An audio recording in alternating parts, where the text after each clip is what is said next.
Hello friends, in this video I will show you how to customize Steam skin. If you want to change Steam skin or installing Metro skin, so very simple and basic way, click on this Steam, then click on settings. Now here click on interface. Now here guys you will see option select the skin you wish Steam to use, and you need to restart your Steam after changes. After changes, just click on this drop down and select from this drop down list which you installed before.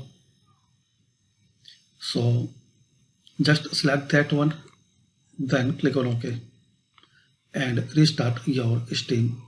So this is the basic way to customize and change Steam skin.